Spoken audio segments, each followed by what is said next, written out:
Donc, pour commencer la vidéo, nous allons d'abord parler des funiculaires, qui étaient avant appelés des ficelles, comme celui de Vieux-Lyon-Fourvière, Vieux-Lyon-Saint-Just, Saint-Paul-Fourvière, la ficelle de la rue Terme, et également Croix-Paquet, Croix-Rousse, qui a été transformé en métro en 1974.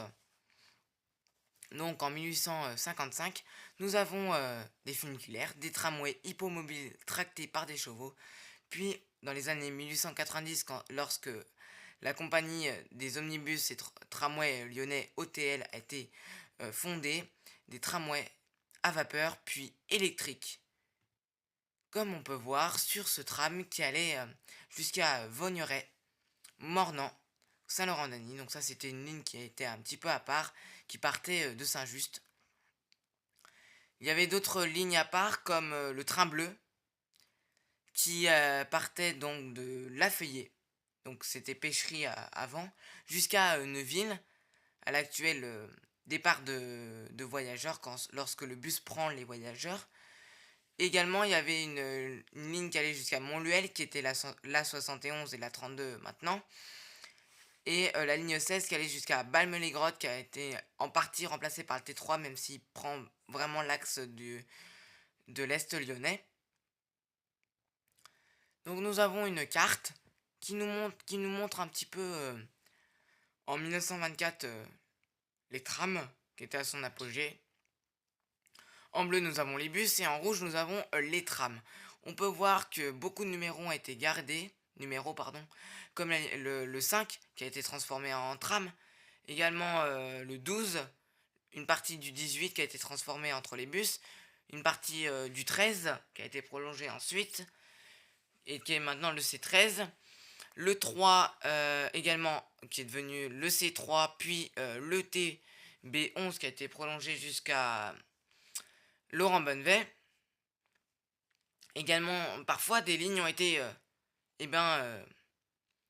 restreintes, comme la ligne 16 qui faisait Cordelier-Balme-les-Grottes, qui est maintenant réduite à Laurent Bonnevet à des signes grand large ou Vaux-en-Velin-la-Soie. Nous avons également des bus qui sont restés des bus tels que le 19, le 24, le 25. On peut continuer avec un peu de modernité, car en 1955 et 1957, les trams s'arrêtent. Il n'y a aucun tram. Par contre, les autobus restent présents.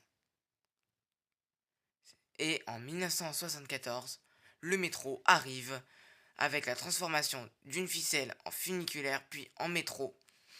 C'est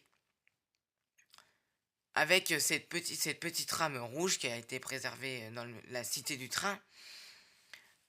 Et en 1984, lors du prolongement jusqu'à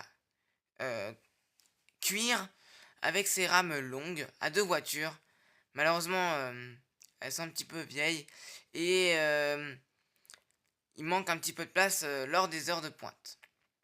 Donc ce métro C qui circule donc entre Hôtel de Ville et Cuire.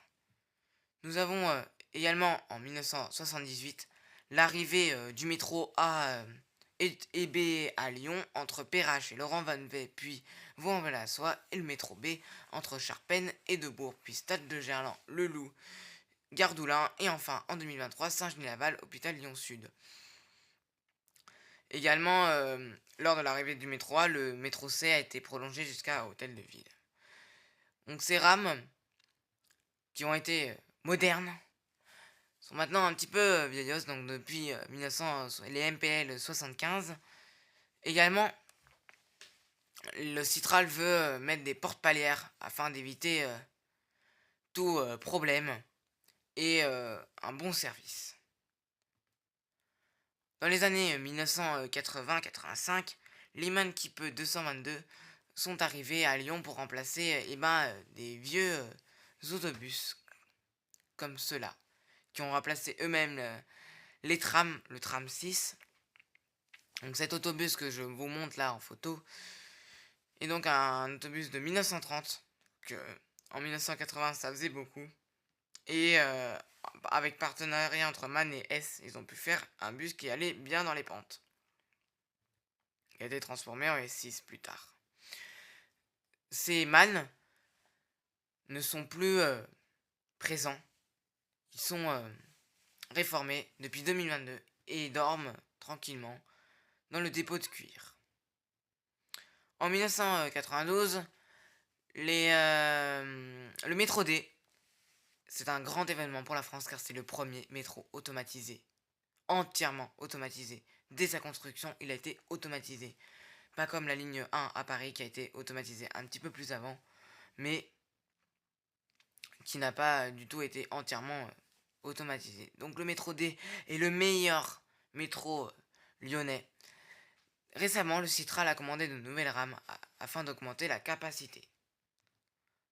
En 1995, l'OTL et les TCS s'unissent pour faire les TCL, les transports en commun lyonnais que l'on connaît aujourd'hui. Ce logo va disparaître plutôt en 2024 avec le nouveau logo que je vais vous montrer un peu plus tard. En 2002, depuis déjà 22 ans, le tramway en France est déjà là, avec le TFS à Nantes. C'est au tour de Lyon en 2002 d'avoir le tram T1 entre Perrache et Ladois, Gaston Berger, et également Perrache et Saint-Priest, avec ses Citadis 302 d'Alstom. Maintenant on compte 7 rames, 7 lignes pardon, et 2 autres vont arriver d'ici 2027. Dans les années 2005, nous avons des trolleybus Renault qui commencent à être un petit peu âgés et vont être remplacés par des Irisbus Crystalis ETB 12 ou ETB 18 qui circulaient sur la ligne C1, C2, C3, C13, C14, C18 et C11. Ces matériels sont un petit peu vieux, mais seront présents normalement après septembre à la fin des travaux sur la ligne C2. Nous avons en 2021 l'ère des nouveaux trolleybus, les S-Light Tram 4, puis en 2025 les S-Light Tram 19DC et 18DC sur les lignes C13, TB11, TB12 et maintenant C2, C1.